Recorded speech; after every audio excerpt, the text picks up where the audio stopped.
আল্লাহ রাব্বুল আলামিন কোরআনে কারীমের মধ্যে বলেছেন, আহাসিবান নাসু আইয়ুতরাকু আইয়াকুলু আমান্না ওয়া হুম লা ইফতানুন। লোকেরা কি ভেবেছে নাকি যে ঈমান এনেছি এই কথাটা বললেই আমি বেহেশত দিয়ে দিব, মুমিন বলে সাজিদাই করব? না, যখনই তারা বলবে আমি মুমিন, আমি তখন তাকে অবশ্যই পরীক্ষা করব, এই পরীক্ষায় তাকে পাশ করতে হবে। কোরআনে কারীমে আল্লাহ রাব্বুল আলামিন অনেক জায়গায় কথাগুলি বলেছেন, এমনি এমনি ছেড়ে দেওয়া হবে না। আমি অতীতের লোকদেরকেও পরীক্ষা করেছি, তোমাদেরকেও পরীক্ষা করব। পরীক্ষা না দিয়ে কেউ তোমরা বেহেশতে যেতে পারবে না। এই জমিনে তোমাদের আগুনের পরীক্ষা দিতে হবে। পয়গম্বরেরা কষ্ট করেছেন, সাহাবায়ে কিরাম কষ্ট করেছেন। আল্লাহ রাব্বুল আলামিন তিনি বলছেন, আম হাসিবতুম আন তাদখুলুল জান্নাতা ওয়া লাম্মা ইয়াতিকুম মাসালুল লাযীনা খালাউ মিন ক্বাবলিকুম মাসাতহুমুল বাসাউ ওয়াদ-দাররাউ ওয়া যুলজিলু হাত্তা ইয়াকুলার রাসূলু ওয়াল্লাযীনা মা'হু মাতা নাসরুল্লাহ আলা ইন্না নাসরাল্লাহি করিব। আল্লাহ রাব্বুল আলামিন বলেন, তোমরা কি মনে করেছো যে তোমরা বেহেশতে প্রবেশ করবে, অথচ তোমাদের পূর্বে যারা এই পৃথিবীতে এসেছিল তাদেরকে আমি যেমন পরীক্ষা করেছি ওরকম পরীক্ষা এখনো তোমাদের উপরে আসে নাই, ওরকম বিপদও আসে নাই, মুসিবতও আসে নাই। এমন বিপদ এসেছিল নবীদের উপরে, সাহাবায়ে কিরামদের উপরে, যে বিপদে মানুষ চচ্চরিত হয়ে গিয়ে নবী এবং তার সাথী সঙ্গীরা এ কথা তারা মুখ থেকে বেরিয়ে গেছে, মাতা নাসরুল্লাহ, আয় আল্লাহ তোমার মদদ কখন আসবে, তোমার মদদ কখন আসবে? মার খেতে খেতে তো শেষ হয়ে গেল। এইভাবে যখন মার আসে চতুর্দিক থেকে আর মুমিনেরা ময়দানে পা জমায়ে টিকে থাকে দিন প্রতিষ্ঠার জন্য, আল্লাহ তখন খুশি হয়ে এক সময় ঘোষণা করে দিবেন, আলা ইন্না নাসরাল্লাহি করিব। আর দেরি নাই, আমার মদদ, আমার সাহায্য তোমাদের জন্য অবধারিত। সুবহানাল্লাহ। আমার ভাইরা, বিষয়টা সহজ নয়। শুধু দুইটা সেজদা দিয়া, শুধু তাহাজ্জুদের কিছু নামাজ পড়িয়া আল্লাহর জান্নাতে যাওয়া এত সহজ নয়। রাস্তা খুব কঠিন, রাস্তা খুব। ये शहादत गाहे उल्फत में कदम रखना, ये शहादत गाहे उल्फत में कदम रखना, लोग समझते हैं आसान है मुसलमान होना।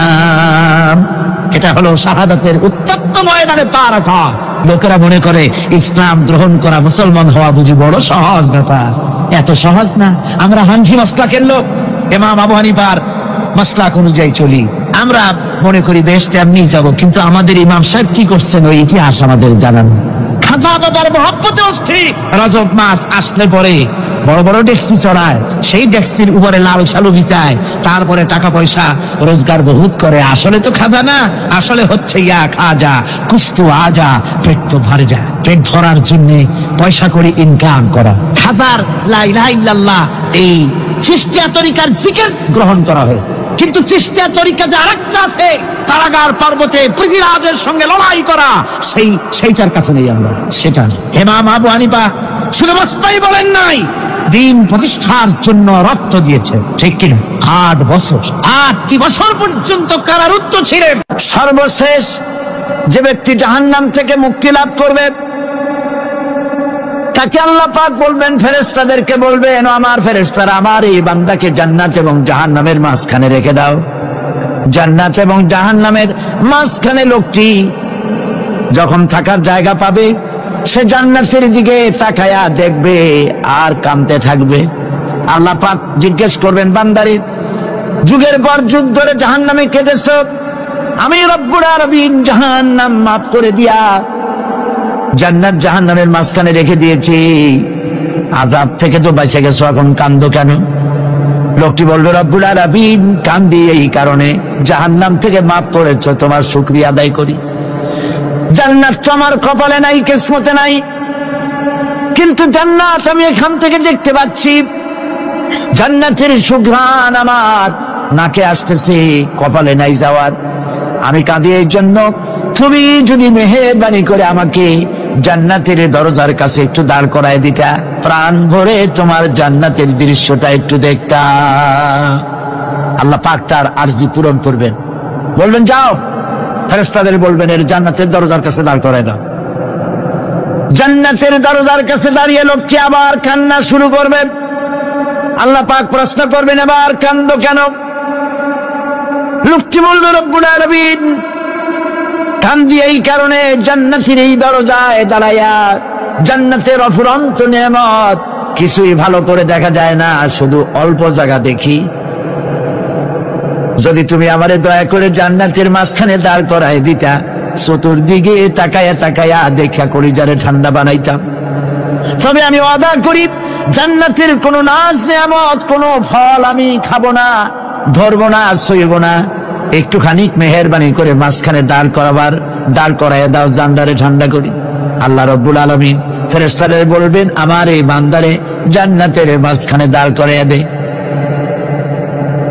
আল্লাহর নবী বলেন, জান্নাতের মাঝখানে দাঁড়িয়ে লোকটি আগের চাইতে আরো জোরে চিৎকার মেরে কাঁদতে থাকবে। আল্লাহ পাক বলবেন, বান্দারে কি হলো তোর? দরজার কাছে আসতে চেয়েছিলে, আইনা দিলাম। আবার এবার মাঝখানে আসতে চাইছো, তাও এনে দিয়েছি। আবার কান্দো কেন? লোকটি বলবে, রব্বুল আলামিন, এবার কান্দি এই জন্যে, তুমি যখন দয়া করে একটিবার জান্নাতের মাঝখানে এনে আমাকে দাঁড় করায় দিয়েছ, তুমি রহমান রহিম গফুরুর রহিম, এই জান্নাত থেকে আবার আর বাইর করে দিও না। আল্লাহ রাব্বুল আলামিন বলবেন, ও আমার বান্দারে, আমার এই জান্নাত তোর খুব পছন্দ হয়েছে নাকি? লোকটি বলবে, রব্বুল আলামিন, কলিজা ঠান্ডা হয়ে গেছে, ভাবতেও পারি না এই জান্নাত এত সুন্দর। আল্লাহ পাক বলবেন, বান্দারে, এরকম একটি নয়, দুইটা নয়, তোর জন্য আমি 10টা জান্নাত এইরকম রিজার্ভ করে রাখছি। সুবহানাল্লাহ। আল্লাহ পাককে ভয় করে পৃথিবীর সমস্ত পাপ থেকে যারা নিজেকে রক্ষা করবে, আল্লাহ তাদের জন্য এই জান্নাত রেখে দিয়েছেন। সুবহানাল্লাহ।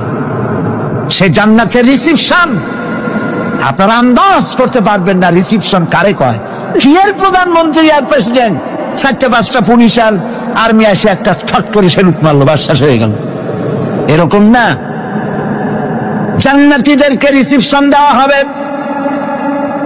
জান্নাতীরা যখন আল্লাহর হুকুমে জান্নাতের দিকে যেতে লাগবে, আর যখন জান্নাতের কাছে চলে যাবে, আল্লাহ রাব্বুল আলামিন শোনায় দিচ্ছেন, হাত্তা ইযা জাউহা ফুতিহাত আবওয়াবুহা ওয়া ক্বালা লাহুম খাযানাতুহা সালামুন আলাইকুম তিবতুম ফাদখুলুহা খালিদিন। সুবহানাল্লাহ। জান্নাতীরা যখন জান্নাতে প্রবেশ করার দরজার মুখোমুখি হবে, তার রক্ষীগণ তখন বলবে, সালামুন আলাইকুম, আল্লাহর শান্তি তোমাদের উপরে বর্ষিত হোক। সুবহানাল্লাহ। দুনিয়ার টাটকা সুখগুলি 2 পা দিয়ে ঠেলে দিয়েছ, টাটকা সুখগুলি গ্রহণ করো নাই, হারাম খাও নাই, আল্লাহর দ্বীন কায়েমের জন্য রক্ত দিয়েছো, জীবন দিয়েছো, কষ্ট করেছো, আল্লাহকে ভয় করেছো। আমাদের সালাম গ্রহণ করো, জান্নাতের মধ্যে ঢুকে যাও চিরকালের জন্য। সুবহানাল্লাহ। আর বাইরে হওয়া লাগবে না, চিরকাল এই জান্নাতের মধ্যে তোমরা বসবাস করতে পারবে। আল্লাহ রাব্বুল আলামিনের ফেরেশতারা বলে দিবে। জান্নাতের মধ্যে আল্লাহ পাক হুরদের সঙ্গে জান্নাতীদের বিয়ের ব্যবস্থা করে দিবেন।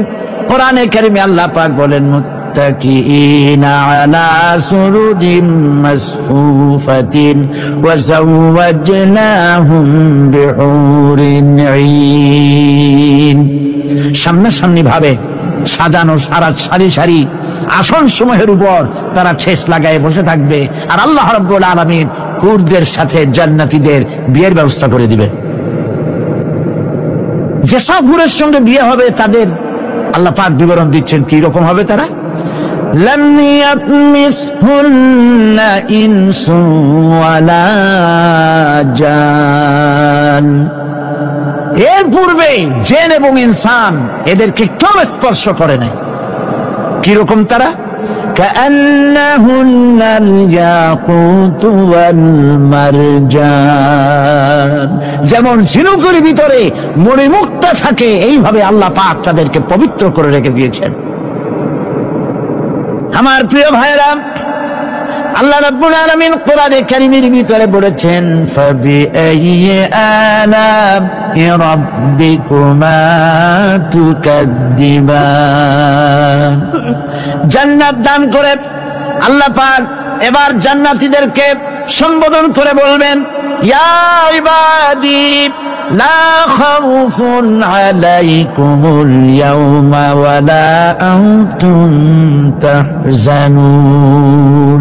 হে আমার বান্দারা, লা খাউফুন আলাইকুমুল ইয়াওম, আজ আর কোনো ভয় নাই। সুবহানাল্লাহ, সুবহানাল্লাহ। আজ আর কোনো ভয় নাই, কোনো চিন্তাও নাই, আরামে এই জান্নাতের মধ্যে বসবাস করো। এরপরে আল্লাহ পাক জিজ্ঞেস করবেন, ও আমার জান্নাতীরা, আমি যেসব ওয়াদা করছিলাম আমার ওয়াদা মোতাবেক সমস্ত নিয়ামত পেয়েছো? তারা বলবে, হ্যাঁ পেয়েছি, সব নিয়ামত আপনার ওয়াদা মোতাবেক সব পেয়েছি।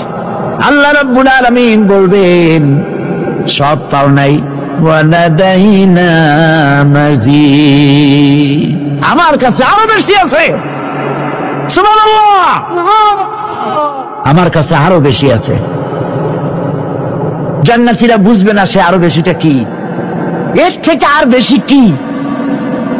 প্রিয় ভাই সব, নবী করিম সাল্লাল্লাহু আলাইহি ওয়াসাল্লাম বলেছেন, জান্নাতের সুখ আর শান্তি কোন চোখ নাই যা দেখেছে, যা কোন অন্তঃকরণ নাই যা কল্পনা করতে পেরেছে। এই জান্নাত মুত্তাকিদের জন্য আল্লাহ রাখছেন। সুবহানাল্লাহ। জান্নাতীরা ভাবতেও পারবে না সেই নিয়ামতগুলি কি। প্রিয় ভাই সব, সেই মুহূর্তে আল্লাহর নবী মুহাম্মদ রাসূলুল্লাহ সাল্লাল্লাহু আলাইহি ওয়াসাল্লাম বলবেন, রব্বুল আলামিন, আমার উম্মতেরা জান্নাতীরা বুঝতে পারে নাই আপনার কাছে কি নিয়ামত আরো বেশি আছে।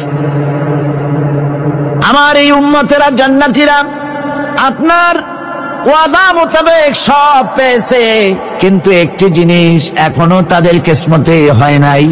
সেই জিনিসটা হলো, যারা তার রবকে না দেখে শুধু কোরআন আর হাদিসের কথা শুনে আরবের ঘুম হারাম করে তাহাজ্জুদের নামাজ আদায় করেছিল, চোখের পানি ফেলেছিল, যারা জান্নাত দেখে নাই, জাহান্নাম দেখে নাই, আপনাকে ভয় করে যারা জীবন পরিচালনা করেছিল, যারা আপনাকে দেখে নাই, না দেখে শুধু কোরআন হাদিস বিশ্বাস করে যারা অকাতরে নিজেদের জীবন বিলায় দিয়েছিল, এই জান্নাতীরা এখন পর্যন্ত তার রবকে দেখতে পারে নাই।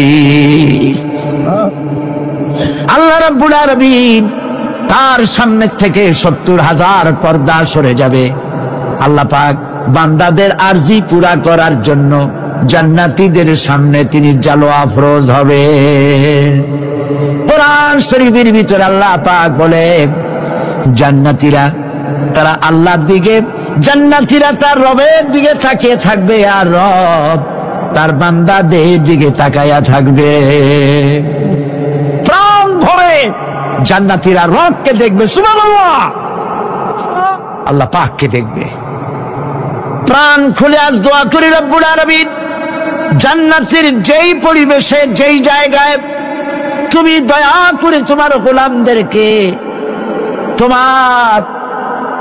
তুমি নিজেই দর্শন দিবে, দেখা দিবে।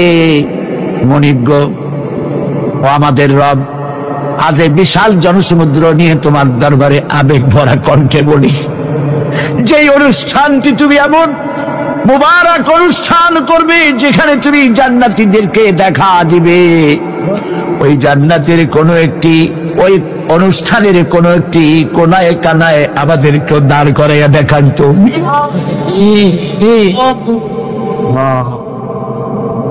ভাই সব, আল্লাহ রাব্বুল আলামিন মানুষের সামনে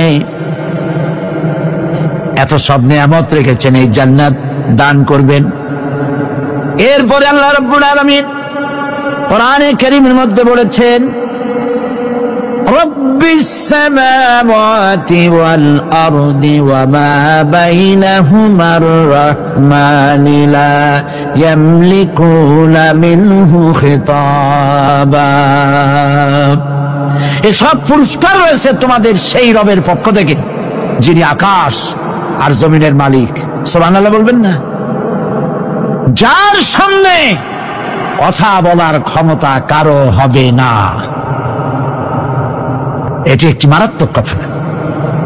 কিয়ামতের দিন আল্লাহর দরবারে কেউ কথা বলতে পারবে না আল্লাহর নির্দেশ ছাড়া। একটি আকীদা পরিষ্কার করে নিয়ে যান আপনাদের।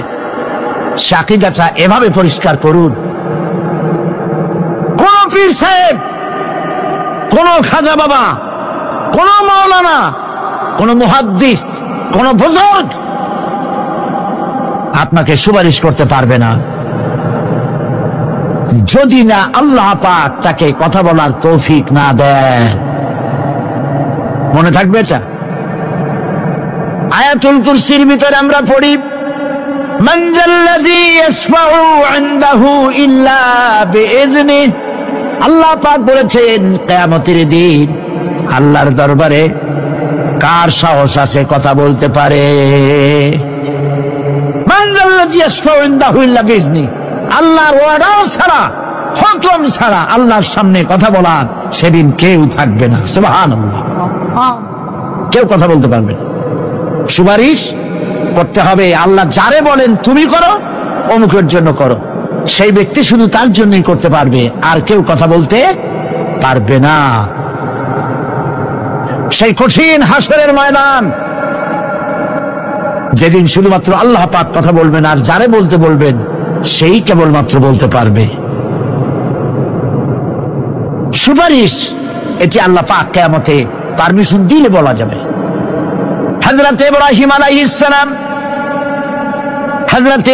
আলাইহিস সালাম কিয়ামতের দিন তার নিজের পিতা সম্পর্কে সুপারিশ করবেন। রব্বুল আলামিন, আমার আব্বার জন্য সুপারিশ করতেছি, মেহেরবানি করে জাহান্নাম থেকে তারে আপনি রক্ষা করুন। আল্লাহ রাব্বুল আলামিন বলবেন, ইব্রাহিম তোমার সুপারিশ মঞ্জুর হবে না। প্রিয় ভাই সব, একটু মাথা খাটান, চিন্তা করেন। উলুল আযম পয়গম্বর, জাতির পিতা। কে জাতির পিতা? চিল্লায় বলুন, কলিজা সাফ করে ফেলুন। মুসলমানদের জাতির পিতা হাবিজ কেউ হতে পারে না।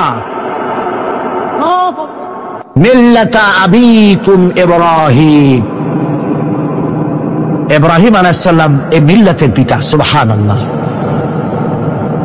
হযরত ইব্রাহিম আলাইহিস সালাম কিয়ামতের দিন বলবেন, আল্লাহ আমার আব্বার জন্য সুপারিশ করছি। আল্লাহ পাক বলবেন মঞ্জুর হবে না। আজর তোমার পিতা হতে পারে, কিন্তু আমার খলিলকে আগুনে ফেলার জন্য নমরুদকে সে সহযোগিতা করেছে, আমি তোমার পিতাকে ক্ষমা করব না। নবী করিম সাল্লাল্লাহু আলাইহি সাল্লামকে সাহাবায়ে কেরাম জিজ্ঞেস করেছেন, হে রাসূল, আপনার আব্বা এবং আম্মার অবস্থা কি হবে? নবী করিম সাল্লাল্লাহু আলাইহি সাল্লাম কেঁদে ফেলেছেন, সাফ বলেছেন, আমি তাদের কোনো উপকারে আসব না। আল্লাহু আকবার। আপনি মনে করছেন নাকি যে ইয়া নবী সালাম আলাইকা বলি অমনি নবী সুপারিশ পাবেন? এত সহজ। কতগুলো রসগোল্লা খাইলেন আর বড় একটা মিছিল করলেন, আর উনি চলে যাবেন। পৃথিবীর সব মানুষ, সাহাবায়ে কেরাম বাদ দেন, পৃথিবীর সমস্ত মানুষ একত্রিত হয়ে আবু তালেব রাসূলুল্লাহকে যে ভালোবেসেছেন, ওর 1000 ভাগের 1 ভাগও সারা দুনিয়ার মানুষ রাসূলুল্লাহকেই ভালোবাসতে পারবে? পারবে? নিজের ছেলে আলীকে, আলী রাদিয়াল্লাহু তাআলা আনহুকে আলাদা বিছানায় শোয়াইয়া, ছোট্ট মানুষ হযরত আলী আলাদা জায়গায় রাখিয়া, মুহাম্মদুর রাসূলুল্লাহ সাল্লাল্লাহু আলাইহি ওয়াসাল্লাম এতিম মানুষ, তারে কলিজার সাথে বুকের মধ্যে আশ্রয় দিয়ে আগলে রেখেছেন বুক করে। সেই আবু তালেব মৃত্যুর সময় নবী করিম সাল্লাল্লাহু আলাইহি ওয়াসাল্লাম বলেছিলেন, চাচা একটিবার আমার কানে তাওহীদের কালেমা শোনায় দেন। আবু তালেব, তার কিসমতে ছিল না কালেমা, মরে যাওয়ার পর একজন সাহাবী বলেছিলেন, ইয়া রাসূলুল্লাহ, মৃত্যুর সময় আবু তালেবের মুখ আমি নড়তে দেখেছি, তিনি কালেমা পড়েছেন সম্ভবত। রাসূলুল্লাহ সাহেব বলেছেন, আমি শুনি নাই। এত ভালোবাসার পরও হাদিস শরীফে এসেছে আবু তালেব জাহান্নামে যাবে। কোথায় যাবে? জাহান্নামে। সবচাইতে কম আযাব হবে কার? আবু তালেবের। কম আযাবটা কি? হাদিস শরীফে এসেছে কম আযাব হলো জাহান্নামের আগুন দিয়ে এক জোড়া জুতা তৈরি করে আবু তালেবের পায়ে পরিয়ে দেওয়া হবে। সেই জাহান্নামের আগুনের তৈরি করা জুতার তাপে আবু তালেবের মাথার ঘিলুগুলো টকবক করে বউ পড়তে লাগবে। এত ভালোবেসে যদি কিয়ামতে উপায় না হয়, আপনি ইয়া নবী সালাম আলাইকা, ইয়া রাসূল সালাম আলাইকা, আর কতগুলো জিলাপি খাইলেন, বড় একটা মিছিল করলেন। প্রিয় ভাই সব, এইসব বেদাত ছাড়ুন, এগুলি সুস্পষ্ট বিদআত। রাসূলুল্লাহকে ভালোবাসবেন, সাহাবীরা যেভাবে ভালোবেসেছেন ওইভাবে ভালোবাসবেন। আল্লাহ রাব্বুল আলামিন বলেন, যালিকাল ইয়াউমুল হক ফামান শাআ আত্তাখাযা ইলা রাব্বিহি মাআবা। এই দিনটি অবশ্যই আসবে, সেদিনটি নিশ্চিতভাবে আসবে। আর এখন যার ইচ্ছা সে তার রবের দিকে অগ্রসর হোক। ইন্না আনজারনাকুম আযাবান করিবান ইয়াওমা ইয়ানজুরুল মার'উ মা কদ্দামাত ইয়াদাহু ওয়া ইয়াকুলুল কাফিরু ইয়া লাইতানি কুনতু তুরাবা। ইন্না আনজারনাকুম আযাবান করিবা, খুব নিকটবর্তী একটি আযাব সম্পর্কে আমি তোমাদেরকে সতর্ক করে দিলাম। কে বলতেছেন? আল্লাহ পাক। লক্ষ্য করুন আল্লাহ কি বলছেন, খুব নিকটবর্তী একটি কঠিন শাস্তি, আযাব অর্থাৎ কিয়ামত, এ সম্পর্কে আমি তোমাদেরকে সতর্ক করে দিলাম। ইয়াউমা ইয়ানজুরুল মার'উ মা কদ্দামাত ইয়াদা, সেদিন প্রত্যেকটি লোক যা সে পাঠিয়ে দিয়েছিল এখানে, অর্থাৎ যা করেছিল সেগুলি সে দেখতে পাবে। আর তখন ওয়া ইয়াকুলুল কাফিরু ইয়া লাইতানি কুনতু তুরাবা। সেই কিয়ামতের ময়দানে অবস্থা দেখে কাফেররা বলবে, আহারে, মানুষ না হইয়া যদি মাটি হইয়া যেতাম, যদি মাটি হতাম, যদি মানুষ না হয়ে না জন্মতাম, আজ এই হাসরের ময়দানে এইখানে এই বিচারের মুখোমুখি হতাম না, মাটি হইলে বরং অনেক ভালো হতো। এই পৃথিবীতে আমরা এসেছি, চলে যাব, যাওয়ার আগে এই কোরআন একটি বিশাল জনগোষ্ঠী এমন বানাতে চেয়েছে যে জনগোষ্ঠী এই কোরআন দিয়ে একটি বিশাল সমাজ গড়বে, রাষ্ট্র গড়বে, এমন রাষ্ট্র গড়বে যেই রাষ্ট্রে দুঃখ থাকবে না, অশান্তি থাকবে না, যেখানে সুখ থাকবে, সমৃদ্ধি থাকবে, আর কিয়ামতের দিন আল্লাহর জান্নাতে তারা চলে যাবে। তেমন একটি সমাজ কি আমরা চাই? সবাই বলেন, সেরকম একটি সমাজ কি আমরা চাই? প্রিয় ভাই সব, কিয়ামতের দিন আমরা যেতে চাই জান্নাতে। কোথায় যেতে চাই বলেন? জোরে বলেন। এই জান্নাতে যাওয়ার জন্য দুইটা কাজ করতে হবে। কয়টা কাজ? আল্লাহ রাব্বুল আলামিন বলেন, ফামান কানা ইয়ারজু লিকাআ রাব্বিহি ফালইয়ামাল আমালান সালিহান ওয়া লা ইউশরিক বিইবাদাতি রাব্বিহি আহাদা।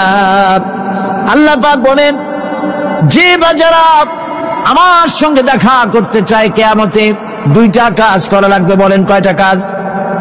একটা হলো নেক আমল। কি আমল বলেন? নেক আমল। নেক আমল কারে বলে? নেক আমল করতে হলে আবার দুইটা শর্ত লাগে। এক নম্বরে কাজটা করতে হবে আল্লাহরে খুশি করার জন্য। কারে খুশি করার জন্য? একটা মাদ্রাসা বানাইছি যাতে লোকেরা বলে যে বড় একটা মাদ্রাসা বানাইছে, এই জন্য মাদ্রাসা বানাবেন,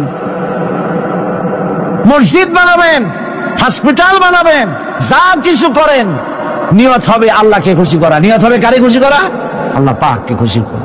এই হলো নেক আমলের প্রথম শর্ত, কাজ হবে আল্লাহকে খুশি করার জন্য। 2 নম্বরে কাজটি হতে হবে সুন্নতে নববী সাল্লাল্লাহু আলাইহি ওয়াসাল্লামের উপরে। মনে থাকবে, দাড়ি রাখবো কেন রাখবো? রাসূলের সুন্নাত। রাখবো কারে খুশি করার জন্য? আল্লাহকে খুশি করার জন্য। রাখবো কার মতো? রবীন্দ্রনাথের মতো, কার্ল মার্কসের মতো, কবির মতো নয়। রাখতে হবে কার মতো? নবীর মতো। বুঝে নেন, কাজটা হতে হবে আল্লাহকে খুশি করার জন্য। 2 নম্বরে কাজটা হতে হবে সুন্নতে নববী সাল্লাল্লাহু আলাইহি ওয়াসাল্লামের উপরে হতে হবে। তাহলে এই হলো 1 নম্বর। জান্নাতে যাওয়ার জন্য, আল্লাহর সাথে দেখা করার জন্য 1 নম্বরের কাজ হলো নেক আমল। বলেন 1 নম্বরের কাজ কি? 2 নম্বরের কাজ ওয়ালা ইউশরিক বিইবাদাতি রাব্বিহি আহাদা। আল্লাহ রাব্বুল আলামিনের ইবাদতের সাথে কাউকে শরীক স্থাপন করা যাবে না। আমরা যারা মুসলমান, অধিকাংশ মুসলমান শিরকের ভিতরে মুবতলা হয়ে আছে। বিশ্বাস করেন কিনা বলেন? কাফেররা তো মুশরিক আছেই, ওরা তো মুশরিক আছেই, কিন্তু আমরা মুসলমানেরা আমাদের আমলের মধ্যে আমাদের অজান্তে সবের নিয়তে অনেক শিরক আমরা করে বসি। নাউজুবিল্লাহ, বলেন নাউজুবিল্লাহ। এই জন্য আমি বারবার সতর্ক করি, নিজেকেও করি, আপনাদেরকেও করি। এই কারণে করি, শিরকের গুনাহ আল্লাহ মাফ করবেন না। ইন্না শিরকা লাযুলমুন আযীম, শিরক মস্ত বড় অপরাধ, জুলম, আল্লাহ মাফ করবেন না। আল্লাহর কাছে কান্দে কান্দে মাপ চাওয়া লাগবে যে আল্লাহ শিরক থেকে আমাকে রক্ষা করো, বাঁচাও। অনেক গোপন শিরক আছে। মাজারে যান, পীর সাহেবের কাছে যান, মনে যদি নিয়ত থাকে উনি ফু দিলে আমি ভালো হবই, উনি তাবিজ দিলে আমার বাচ্চা হবেই, উনি আমারে দয়া করলেই আমার ব্যবসায় উন্নতি হবেই, এইটার নাম শিরক। এটার নাম কি? ওয়াইজা সাআলতা ফাসআলিল্লাহ ওয়াইজা ইসতাআনতা ফাসতাইন বিল্লাহ। যা বলার আল্লাহরে বলো, আর যা চাওয়ার কার কাছে চাও? চিল্লায় বলেন। কলিজাটাকে পরিষ্কার করে দেন আজকের মাহফিলে। এই কলিজায় কারো প্রতি কোনো ভয় রাখবো না আল্লাহ ছাড়া। ভয় করবো কারে বলেন? মহব্বত আল্লাহ ছাড়া, এত বেশি মহব্বত আর কাউকে করবো না। আল্লাহ তাআলা আমাদের কলিজায় তোমার ভয় এবং মহব্বত দিয়ে ভরে দাও, রাসূলের মহব্বত দিয়ে আমাদের দিলকে ভরে দাও। বিশ্বাস করুন ভাই সাহেব, কোরআন শরীফ আমার সামনে, বিশ্বাস করুন, দেশি পীর বিদেশি পীর, খাজা বাবা দেশি এবং বিদেশি, কেউ আপনার ভাগ্য বদলাই দিতে পারবে না। এই পিছনে দৌড়ায় দৌড়ায় কোনো লাভ নাই। এতক্ষণ মসজিদের ভেতরে বসে আল্লাহর কাছে কাঁদেন।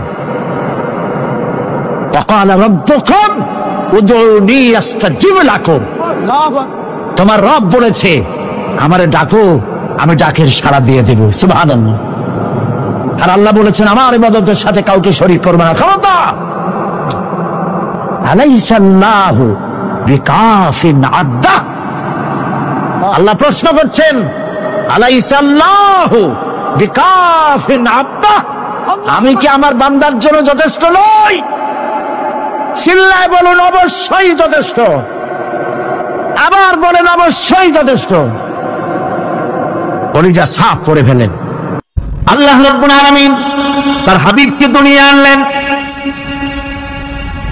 রাসূলের দাদা ঘরের সামনে, তাঁবুর সামনে দাঁড়ায়া তায়েফ থেকে আগত সাদিয়া গোত্রের লোকদেরকে বলতেছেন, এই ঘরের ভিতরে একটা এতিম বাচ্চা আছে, বেশি টাকা করি দেওয়া যাবে না, যদি দয়া হয় নিয়ে যাও।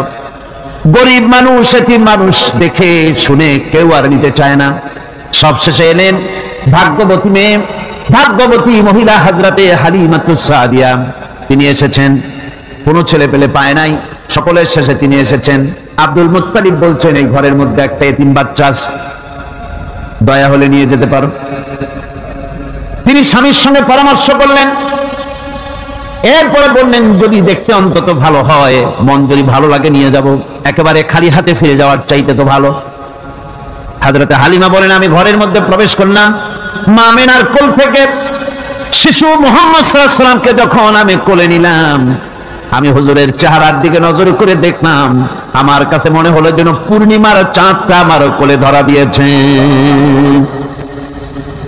রাসূল কি শিশু মুহাম্মদ সাল্লাল্লাহু আলাইহি ওয়াসাল্লাম কি যখন নিয়ে বাড়ির দিকে রওনা হলাম, যে গাধা আমার সকলের পেছনে এসেছে সেই গাধা এখন সকলের আগে ছুটে চলে যায়। এরপরে বাড়ি যখন নিয়ে গেলাম, কুয়ায় পানি বাড়লো, গাছে ফসল বাড়লো, খেজুর গাছে খেজুর বাড়তে লাগলো, জমিনে ফলন বেড়ে গেল। রাসূলের দুধবোন সাইমা রাসূলকে নিয়ে মুহাম্মদ সাল্লাল্লাহু আলাইহি ওয়াসাল্লাম তাকে দোলনা নিয়ে দোল দিতেছে। কি আশ্চর্য অবস্থা!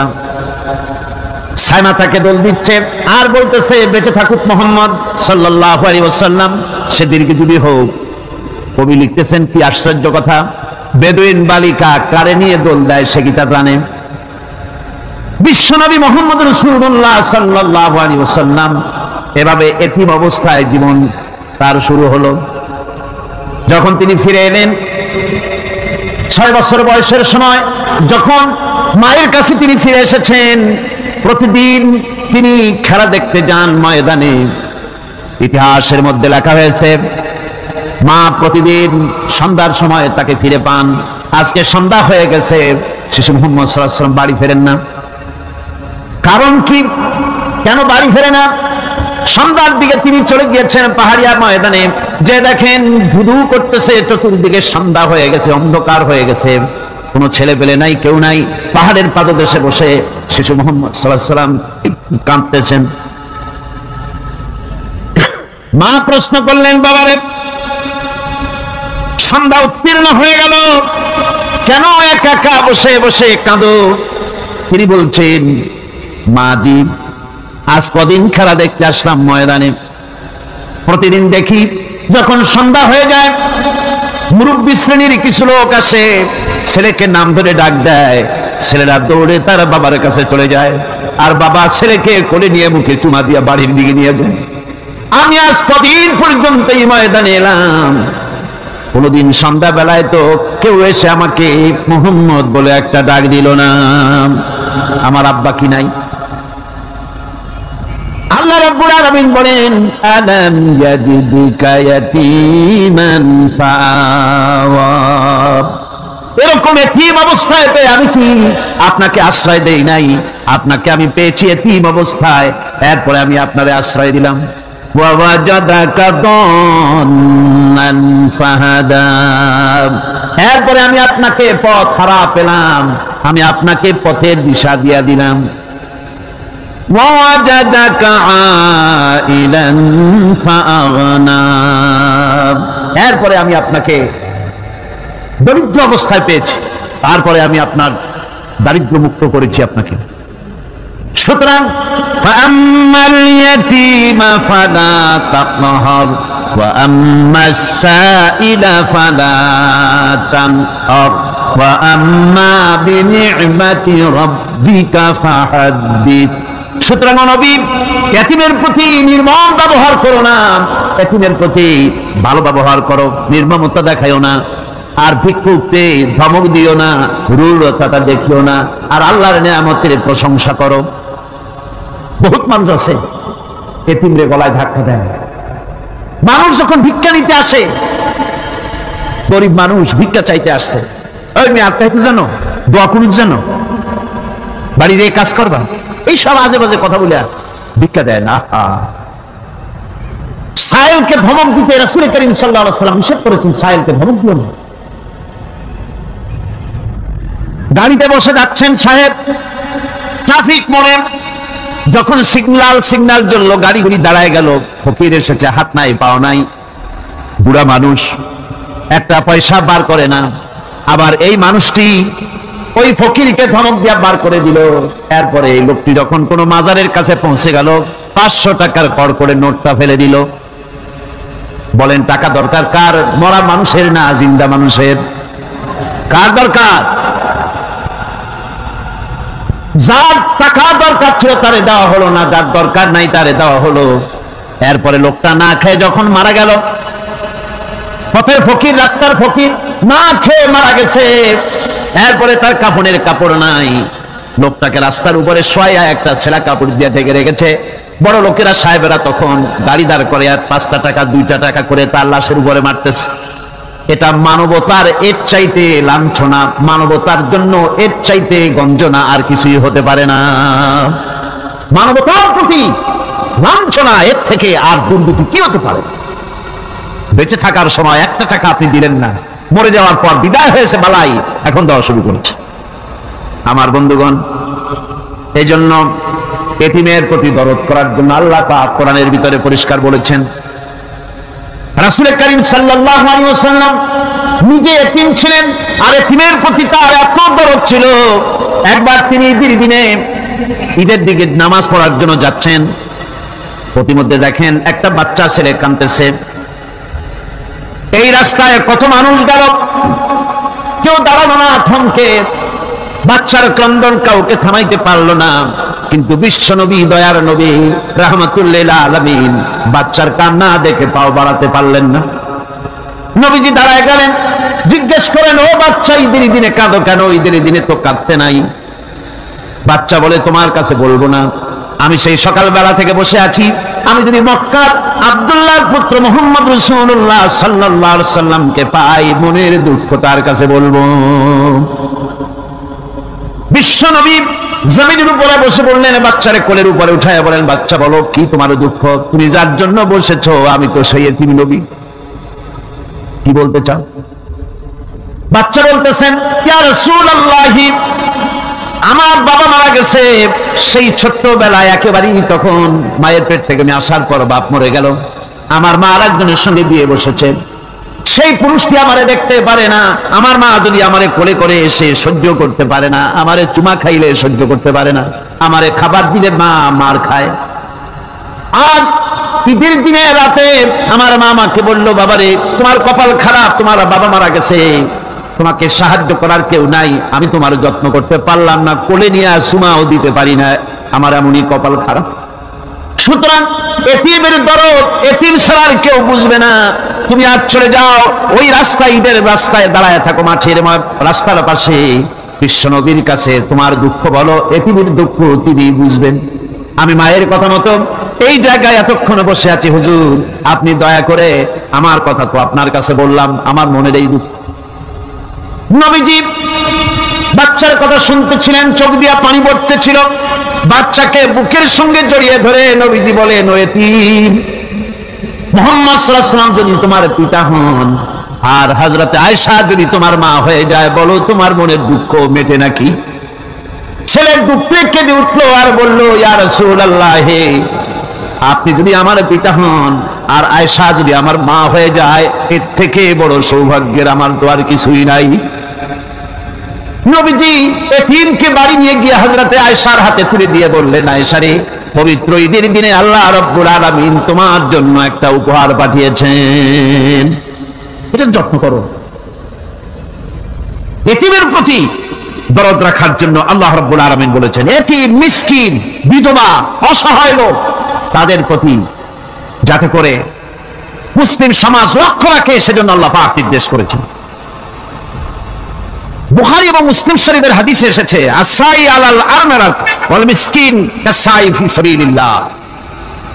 বিধবাদের জন্য, মিসকিনের জন্য কেউ যদি কোনো উদ্যোগ গ্রহণ করে, কেউ কোনো সাহায্য দেয়, জিহাদের ময়দানে জিহাদ করে আল্লাহর রাস্তায় যে সওয়াব পাওয়া যায়, যে মর্যাদা পাওয়া যায় আল্লাহর কাছে, এটি মিসকিন বিধবাকে সাহায্য করলে সেই সওয়াব আল্লাহ রাব্বুল আলামিন আমলনামায় দিয়ে দেন।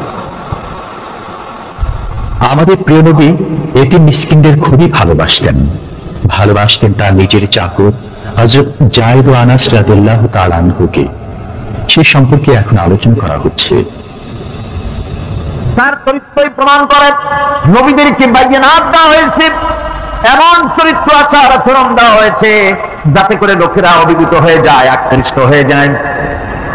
হযরতে যায়েদ, তিনি তো কৃতদাস ছিলেন, হারায় গেলেন বাপ মা থেকে, আর এরপরে কুদরতকারে মুহাম্মদ সাল্লাল্লাহু আলাইহি ওয়াসাল্লামের ঘরে উঠায় দিল। তিনি তখন আল্লাহর নবী তখন নবুয়তের দায়িত্ব পান নাই। জায়েদের পিতার কাছে খবর হয়ে গেল জায়েদ আছে রাসূলের বাড়িতে, মুহাম্মদ সাল্লাল্লাহু আলাইহি ওয়াসাল্লামের বাড়ি। মক্কায় তারা এসে হুজুরের সঙ্গে দেখা করে বললেন, মুহাম্মদ সাল্লাল্লাহু আলাইহি ওয়াসাল্লাম, জানতে পেরেছি আপনার কাছে আমাদের ছেলে জায়েদ আছে, মেহেরবানি করে তাকে আমাদেরকে ফিরায় দেন। হুজুর বলেন, জায়েদ যদি তোমাদেরকে চিনতে পারে আর যদি যেতে চায় আমার পক্ষ থেকে কোনো আপত্তি নাই, অবশ্যই যাবে। তবে জায়েদ যদি যেতে না চায়, আমি এমন লোক নই যে কেউ আমার কাছে থাকতে চাইলে আমি জোর করে তাকে ছেড়েও দিতে পারি না, আমি তেমন লোক নই। পিতা বললেন, আপনি অবশ্যই যুক্তিপূর্ণ কথা বলেছেন। হযরতে জায়েদকে আনা হলো। হুজুর বললেন, তুমি কি চেনো এদেরকে? জায়েদ বললেন, চিনি, ইনি আমার বাবা, উনি আমার চাচা। জায়েদের পিতা বলেন, বাবারে বাড়ি চলো, তোমার মা কেঁদে কেঁদে হয়রান, চলো বাড়ি যাই, বাড়ি যা কিছু আছে সব তোমাকে ফিরিয়ে দেওয়া হবে। হযরতে জায়েদ বলতেছেন, পিতা বাড়িতে যা আছে তাই শুদ্ধ, তামাম দুনিয়াটা যদি আমারে দেওয়া হয়, এই লক্ষ্মীর কাছে থেকে যে ব্যবহার পেয়েছি আমি এই লক্ষ্মীর কদম ছেড়ে যেতে পারি না। তার চরিত্রই প্রমাণ করে তিনি নবী, কি ব্যবহার পেয়েছেন। হযরত আনাস রাদিয়াল্লাহু তাআলা ছোট মানুষ, 8 বছর বয়সের সময় হুজুরের খাদেম হয়ে হুজুরের বাড়িতে আসলেন। আচ্ছা, 8 বছর বয়সের কিশোর ভুল তো করতেই পারে, গরম পানি চাইলে ঠান্ডা পানি এনে দেবে, স্যান্ডেল চাইলে দুটো আনবে, বিছানা বিছাইতে বললে উঠাই দেবে, এটা স্বাভাবিক। কিশোর মানুষ, ছোট মানুষ।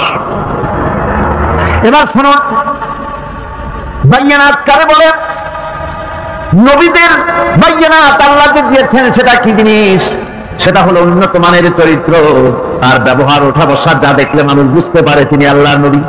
হযরতে আনাসের মুখে শুনুন, হযরতে আনাস রাদিয়াল্লাহু তাআলা বলেন, একাধিক ক্রমে টানা 10টি বছর রাসূলের খেদমতের ভিতরে নিয়োজিত ছিলাম। 10টি বছরের ভিতরে একটা দিনের জন্য নবীজি আমাকে ধমক দিয়ে কথা বলেন নাই। ধমক দিলেন না আমারে, এটা করছো কেন, এটা করো নাই কেন? সুবহানাল্লাহি ওয়া বিহামদিহি। গোটা পৃথিবী সমস্ত মুমিন মুসলমানদের, পুরুষ আর নারীদের জীবন, কলিজা, রক্ত রাসূলের কদম মোবারক উৎসর্গ হয়ে যায়। মহান রব্বুল আলামিনের কাছে তার হাবিব রাসূলুল্লাহ সাল্লাল্লাহু আলাইহি ওয়াসাল্লামের ছিল বিশেষ মর্যাদা। আসুন আমরা সে সম্পর্কে আলোচনা শুনি। আমার ভাইরা, রাসূল পাক সাল্লাল্লাহু আলাইহি ওয়াসাল্লাম আল্লাহর নবী এমন এক মহান সত্তা ছিলেন যে তিনি দোয়া আল্লাহর দরবারে হাত উঁচু করতে দেরি আছে, কিন্তু দোয়া কবুল হতে দেরি নয়। হিজরত করে মদিনায় এসেছেন, নামাজ পড়তে দিন চায়, কাবা শরীফের দিকে ফিরে যদি নামাজ পড়তে পারতাম দিনটা বড় ভালো লাগতো, কিন্তু হাত উঁচু করে মোনাজাত করতেছেন না, আল্লাহর কাছে বলতেছেন না যে আল্লাহ তুমি আমার কিবলাটা বাইতুল মুকাদ্দাস থেকে ফিরাইয়া মক্কা শরীফে বাইতুল্লাহর দিকে ফিরাইয়া দাও, মুখেও বলতেছেন না, মনেও না, শুধু আকাশের দিকে বারবার তাকাচ্ছেন, মোনাজাত করেন নাই, মনে মনে আশা পোষণ করতেছেন যদি এমন একটা ওহী নাযিল হয়ে যেত। আল্লাহ রাব্বুল আলামিন সঙ্গে সঙ্গে রাসূল জোহরের নামাজ পড়তেছিলেন, 2 রাকাত পড়া হয়ে গেছে, এমন সময় ওহী নাযিল হয়ে গেল, আদনারা তাকাল্লুবা ওয়াজহিকা ফিস সামা। নবী, আমি দেখতে পেয়েছি বারবার আপনি আকাশের দিকে তাকাচ্ছেন। সুবহানাল্লাহ, আমি দেখতে পেয়েছি। فَلَنُوَلِّيَنَّكَ قِبْلَةً تَرْضَاهَا فَوَلِّ وَجْهَكَ شَطْرَ الْمَسْجِدِ الْحَرَامِ। আর দেরি নাই, আপনার মনের আশা পুরো হয়ে গেছে, এক্ষুনি আপনার কিবলা পরিবর্তন করুন। হুজুর 2 রাকাত পড়েছিলেন বাইতুল মাকদাসের দিকে ফিরে, বাকি 2 রাকাত তিনি মক্কা শরীফের কাবা শরীফের দিকে ফিরলেন। আজও পর্যন্ত সেই মসজিদ আছে, সাক্ষ্য দিচ্ছে নবীর কথা কিভাবে মঞ্জুর হয়। মসজিদে কিবলা তাই মদিনা মুনাওয়ারায় সে মসজিদ আজও আছে। রাসূল পাক সাল্লাল্লাহু আলাইহি ওয়াসাল্লাম এত বড় মর্যাদা সম্পন্ন ব্যক্তিত্ব, মহান ব্যক্তিত্বের উম্মতের মধ্যে আল্লাহ আমাদের শামিল করেছেন। শুকরিয়া স্বরূপ আমরা পড়ি আলহামদুলিল্লাহ। জোরে সোরে পড়েন আলহামদুলিল্লাহ। আমার ভাইরা, মর্যাদা এত বেশি আল্লাহ রাসূলকে আল্লাহ রাব্বুল আলামিন দান করেছেন। এই পৃথিবীতে কোন মানুষের সঙ্গে যদি আপনি বেয়াদবি করেন, তিনি আপনার বাপ হোক, তিনি আপনার মা হন, অথবা আপনার ওস্তাদ হন, অথবা আপনার পীর হন, যে কেউ হোক না কেন, কারোর সঙ্গে যদি কোনো বেয়াদবি হয়ে যায় তো শুধু একটা বেয়াদবি ছাড়া আর কিছুই না। কিন্তু নবীজির সঙ্গে যদি কেউ বেয়াদবি করে, সেটা শুধু বেয়াদবি থাকে না, কুফরি হয়ে যায়। কি হয়ে যায়? কুফরি হয়ে যায়। রাসূলুল্লাহকে কেউ তাওহীন করলে, অসম্মান করলে, সমালোচনা করলে কাফের হয়ে যায়। যেমন কি হয়ে যায়? কত বড় মর্যাদা! রাসূল পাক সাল্লাল্লাহু আলাইহি ওয়াসাল্লাম, তার সামনে সাহাবায়ে কেরাম বসা, হুজুর কথা বলছেন, সাহাবায়ে কেরাম তারাও কথা বলছেন। কথা বলতে বলতে এক পর্যায়ে সাহাবীদের গলার আওয়াজ বড় হয়ে গেল। হুজুরের গলার আওয়াজ শোনা যায় না, সাহাবীদের গলার আওয়াজটা বড় হয়ে গেল। আল্লাহ রাব্বুল আলামিন এতটুকু বরদাস্ত করলেন, আমার নবীর গলার আওয়াজের চাইতে তোমাদের আওয়াজ বড় হলো কেন? সঙ্গে সঙ্গে ওহী নাযিল হয়ে গেল।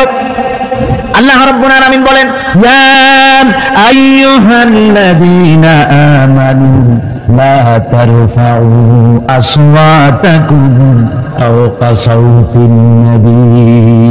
ও বিশ্বাসীরা, খবরদার, তোমরা যারা ঈমান এনেছো শোনো, তোমাদের গলার আওয়াজ যেন আমার নবীর গলার আওয়াজের চাইতে বড় না হয়ে যায়।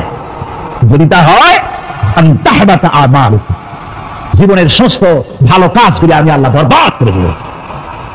আজ পর্যন্ত এই আয়াতে কারিমা রাসূল পাক সাল্লাল্লাহু আলাইহি ওয়াসাল্লামের রওজায়ে আতহারের সামনে সবুজ সাইনবোর্ডের উপরে সোনার অক্ষর দিয়ে এই আয়াতে কারিমা লেখা রয়েছে। সুবহানাল্লাহ।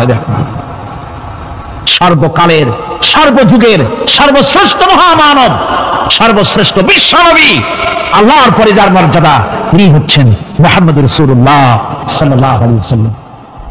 যেখানেই বলেছেন জাহান্নামের কথা, সাথে সাথে আবার আল্লাহ পাক বলেছেন জান্নাতের কথা। যেখানেই বলেছেন আযাবের কথা, সাথে সাথেই বলেছেন রহমতের কথা। সুবহানাল্লাহ বলবেন না? আল্লাহ পাক বলছেন, আমি মুত্তাকিদের জন্য বিরাট সাফল্য রেখেছি।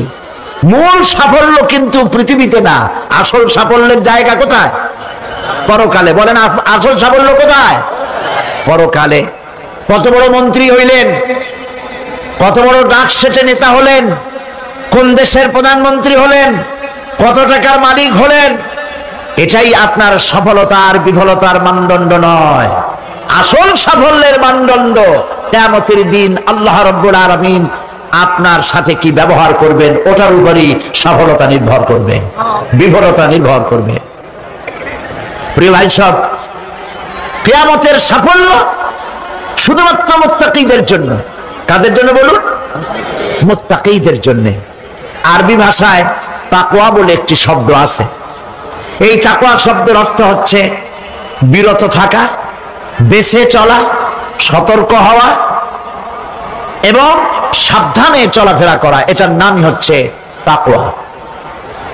একটিমাত্র জিনিস যদি মানুষের মধ্যে থাকে, সে মানুষটি ফেরেশতার চাইতে বেশি মর্যাদা সম্পন্ন হয়ে যায়। আর ওই জিনিসটি না থাকলে পরে শয়তানের চাইতে লোকটি নিকৃষ্ট হয়ে যায়। বলেন তো জিনিসটার নাম কি? তাকওয়া। বলেন না, নাম কি? তাকওয়া। এই তাকওয়া দিয়েই, এই তাকওয়া যার ভিতরে সৃষ্টি হয়, সে ভালো কাজ করার জন্য উৎসাহিত হতে পারে।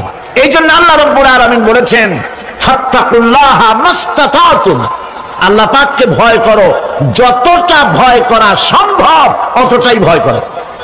প্রিয় ভাই সব, আল্লাহরে ভয় করুন।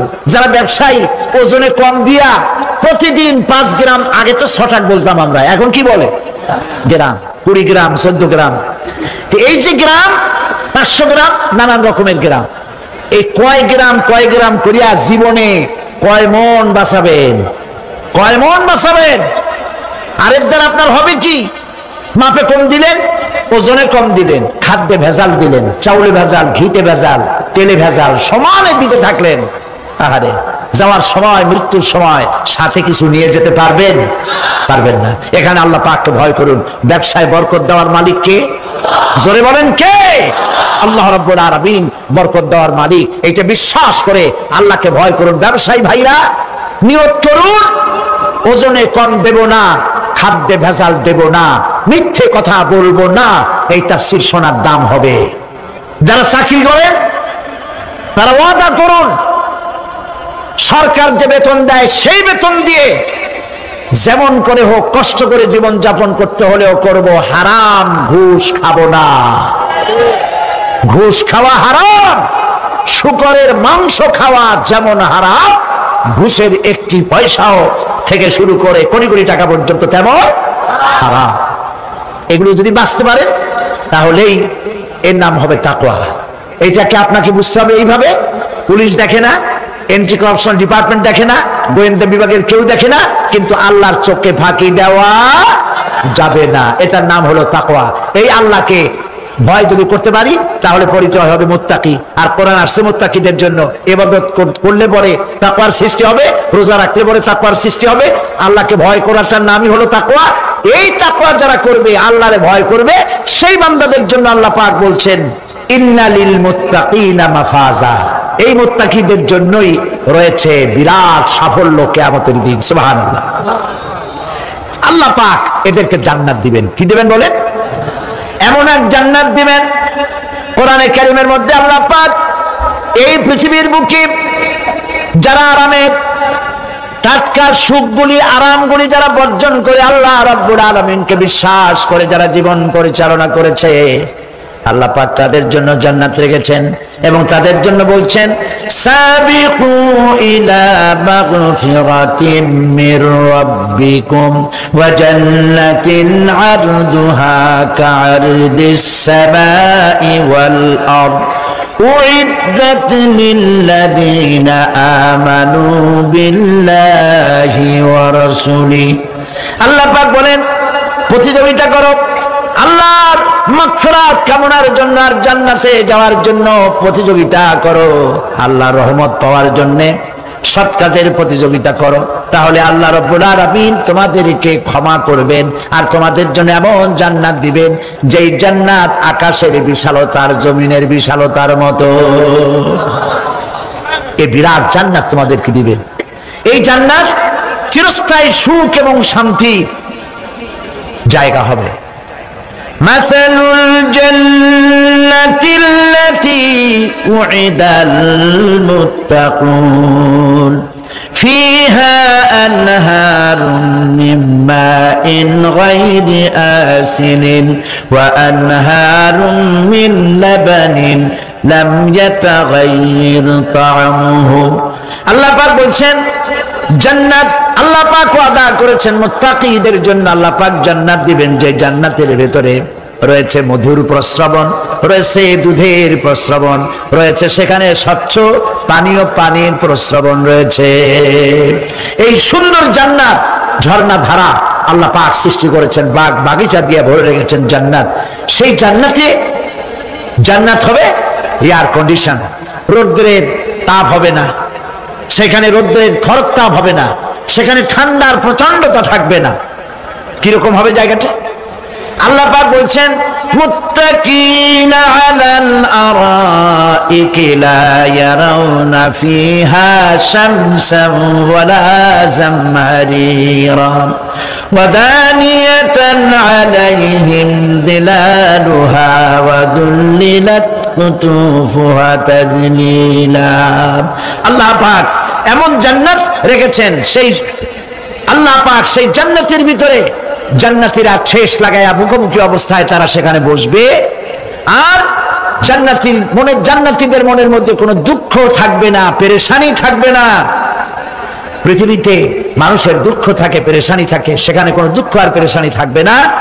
সেই জায়গাটা হবে শীতাতপ নিয়ন্ত্রিত, না শীত না গরম, চির বসন্ত বিরাজ করবে। জান্নাতীরা সেখানে থাকবে। এই সুন্দর জান্নাত আল্লাহ পাক রেখেছেন মুত্তাকিদের জন্য। সুবহানাল্লাহ। কাফেরদের জন্য জান্নাত হবে, জাহান্নাম হবে চিরকাল। খালিদিনা ফিহা আবাদান, চিরকাল কাফেররা জাহান্নামে থাকবে। সর্বশেষ যে ব্যক্তি জাহান্নাম থেকে মুক্তি লাভ করবে তাকে আল্লাহ পাক বলবেন, ফেরেশতাদেরকে বলবেন, আমার ফেরেশতারা আমার এই বান্দাকে জান্নাত এবং জাহান্নামের মাঝখানে রেখে দাও। জান্নাত এবং জাহান্নামের মাঝখানে লোকটি যখন থাকার জায়গা পাবে সে জান্নাতের দিকে তাকায়া দেখবে আর কাঁদতে থাকবে। আল্লাহ পাক জিজ্ঞেস করবেন, বান্দারে যুগের পর যুগ ধরে জাহান্নামে কেঁদেছো, আমি রব্বুল আলামিন জাহান্নাম মাফ করে দিয়া জান্নাত জাহান্নামের মাঝখানে রেখে দিয়েছি, আযাব থেকে তো বেঁচে গেছো, এখন কান্দো কেন? লোকটি বলবে রব্বুল আলামিন কান্দি এই কারণে, জাহান্নাম থেকে মাফ করেছো, তোমার শুকরিয়া আদায় করি। জান্নাত তো আমার কপালে নাই, কিসমতে নাই, কিন্তু জান্নাত আমি এখান থেকে দেখতে পাচ্ছি, জান্নাতের সুঘ্রাণ আমার নাকে আসতেছে, কপালে নাই যাওয়ার। আমি কাঁদি এই জন্য, তুমি যদি মেহেরবানি করে আমাকে জান্নাতের দরজার কাছে একটু দাঁড় করায় দিতা, প্রাণ ভরে তোমার জান্নাতের দৃশ্যটা একটু দেখতাম। আল্লাহ পাক তার আরজি পূরণ করবেন, বলবেন যাও, ফেরেশতাদের বলবেন এর জান্নাতের দরজার কাছে দাঁড় করায় দাও। জান্নাতের দরজার কাছে দাঁড়িয়ে লোকটি আবার কান্না শুরু করবেন। আল্লাহ পাক প্রশ্ন করবেন এবার কান্দো কেন? লোকটি বলবে রব্বুল আলামিন কান্দি এই কারণে, জান্নাতের এই দরজায় দাঁড়ায়া জান্নাতের অফুরন্ত নেয়ামত কিছুই ভালো করে দেখা যায় না, শুধু অল্প জায়গা দেখি। যদি তুমি আমারে দয়া করে জান্নাতের মাঝখানে দাঁড় করায় দিতা, চতুর্দিকে তাকায়া তাকায়া দেখা কলিজারে ঠান্ডা বানাইতাম। তবে আমি ওয়াদা করি জান্নাতের কোন নাজ নেয়ামত, কোন ফল আমি খাবো না, ধরবো না, সইব না। একটুখানি মেহেরবানি করে মাঝখানে দাঁড় করাইয়া দাও, জান্নাতে ঠান্ডা করি। আল্লাহ রব্বুল আলামিন ফেরেশতাদের বলবেন আমার এই বান্দারে জান্নাতের মাঝখানে দাঁড় করাইয়া দে। আল্লাহর নবী বলেন জান্নাতের মাঝখানে দাঁড়িয়ে লোকটি আগের চাইতে আরো জোরে চিৎকার মেরে কাঁদতে থাকবে। আল্লাহ পাক বলবেন বান্দারে কি হলো তোর? দরজার কাছে আসতে চাইছিলি, আইনা দিলাম। আবার এবার মাঝখানে আসতে চাইছো, তাও এনে দিয়েছি, আবার কান্দো কেন? লোকটি বলবে রব্বুল আলামিন এবার কান্দি এই জন্যে, তুমি যখন দয়া করে একটিবার জান্নাতের মাঝখানে এনে আমাকে দাঁড় করায় দিয়েছো, তুমি রহমান রহিম গফুরুর রহিম, এই জান্নাত থেকে আবার আর বাইর করে দিও না। আল্লাহ রাব্বুল আলামিন বলবেন ও আমার বান্দারে, আমার এই জান্নাত তোর খুব পছন্দ হয়েছে নাকি? লোকটি বলবে রব্বুল আলামিন কলিজা ঠান্ডা হয়ে গেছে, ভাবতেও পারি না এই জান্নাত এত সুন্দর। আল্লাহ পাক বলবেন বান্দারে এরকম একটি নয়, দুইটা নয়, তোর জন্য আমি 10টা জান্নাত এরকম রিজার্ভ করে রাখছি। সুবহানাল্লাহ। আল্লাহ পাককে ভয় করে পৃথিবীর সমস্ত পাপ থেকে যারা নিজেকে রক্ষা করবে, আল্লাহ তাদের জন্য এই জান্নাত রেখে দিয়েছেন। সুবহানাল্লাহ। সেই জান্নাতের রিসিপশন আপনারা আন্দাজ করতে পারবেন না, রিসিপশন কারে কয়। কি এর প্রধানমন্ত্রী আর প্রেসিডেন্ট, 4-5টা পুলিশ আর আর্মি আসে একটা ঠক করে সেলুট মারলো, বাস শেষ হয়ে গেল, এরকম না। জান্নাতীদেরকে রিসিপশন দেওয়া হবে। জান্নাতীরা যখন আল্লাহর হুকুমে জান্নাতের দিকে যেতে লাগবে, আর যখন জান্নাতের কাছে চলে যাবে, আল্লাহ রাব্বুল আলামিন শোনায় দিচ্ছেন হাত্তা ইযা জাউহা ফুতিহাত আবওয়াবুহা ওয়া ক্বালা লাহুম খাযানাতুহা সালামুন আলাইকুম তিবতুম ফাদখুলুহা খালিদিন। সুবহানাল্লাহ। জান্নাতীরা যখন জান্নাতে প্রবেশ করার দরজার মুখোমুখি হবে, দ্বার রক্ষীগণ তখন বলবে সালামুন আলাইকুম, আল্লাহর শান্তি তোমাদের উপরে বর্ষিত হোক। সুবহানাল্লাহ। দুনিয়ার টাটকা সুখগুলি 2 পা দিয়ে ঠেলে দিয়েছো, টাটকা সুখগুলি গ্রহণ করো নাই, হারাম খাও নাই, আল্লাহর দ্বীন কায়েমের জন্য রক্ত দিয়েছো, জীবন দিয়েছো, কষ্ট করেছো, আল্লাহকে ভয় করেছো। আমাদের সালাম গ্রহণ করো, জান্নাতের মধ্যে ঢুকে যাও চিরকালের জন্য। সুবহানাল্লাহ। আর বাইরে হওয়া লাগবে না, চিরকাল এই জান্নাতের মধ্যে তোমরা বসবাস করতে পারবে, আল্লাহ রাব্বুল আলামিনের ফেরেশতারা বলে দিবেন। জান্নাতের মধ্যে আল্লাহ পাক হুরদের সঙ্গে জান্নাতীদের বিয়ের ব্যবস্থা করে দিবেন। কোরআনে কারিমে আল্লাহ পাক বলেন মুত্তাকিনা আলা সুরুজিম মাসফুফাতিন ওয়া যাওয়াজনাহুম বিহুরিন ঈন। সামনাসামনি ভাবে সাজানো সারি সারি আসন সমূহের উপর তারা ঠেস লাগায় বসে থাকবে, আর আল্লাহ রাব্বুল আলামিন হুরদের সাথে জান্নাতীদের বিয়ের ব্যবস্থা করে দিবেন। যেসব হুরের সঙ্গে বিয়ে হবে তাদের আল্লাহ পাক বিবরণ দিচ্ছেন কি রকম হবে তারা। লাম ইয়াতমিসহুন্না ইনসুন ওয়ালা জান, এর পূর্বে জিন এবং ইনসান এদেরকে কেউ স্পর্শ করে নাই। কি রকম তারা? কাআন্নাহুন্নাল ইয়াকুতু ওয়াল মারজান, যেমন ঝিনুকের ভিতরে মণিমুক্তা থাকে এইভাবে আল্লাহ পাক তাদেরকে পবিত্র করে রেখে দিয়েছেন। সাইদি সাহেবের কণ্ঠে ইমান জাগানো এক বাণী। সময়ের স্রোতে অনেক কিছু হারিয়ে গেলেও আল্লাহর পথে ঢাকা এই কণ্ঠ আজও মানুষের অন্তর কাঁপিয়ে তোলে। এই ওয়াজ যদি আপনাদের অন্তর ছুঁয়ে যায় তবে দয়া করে ভিডিওটি শেয়ার করুন, যেন আপনার মাধ্যমে আরেকটি হৃদয় আল্লাহর দিকে ফিরিয়ে আনা যায়। সাইদি সাহেবের জন্য দোয়া করুন যেন আল্লাহ তাকে জান্নাতের উচ্চ মাকাম দান করেন, আমিন। আর আপনি যদি চান আমরা যেন এরকম আরও পুরনো ভিডিও আপলোড করতে পারি, দুর্লভ ওয়াজ আপনাদের সাথে তুলে ধরতে পারি, তবে কমেন্টে অবশ্যই জানাবেন। সবাইকে আগাম ঈদের শুভেচ্ছা। ঈদ মুবারক। আসসালামু আলাইকুম ওয়া রাহমাতুল্লাহ।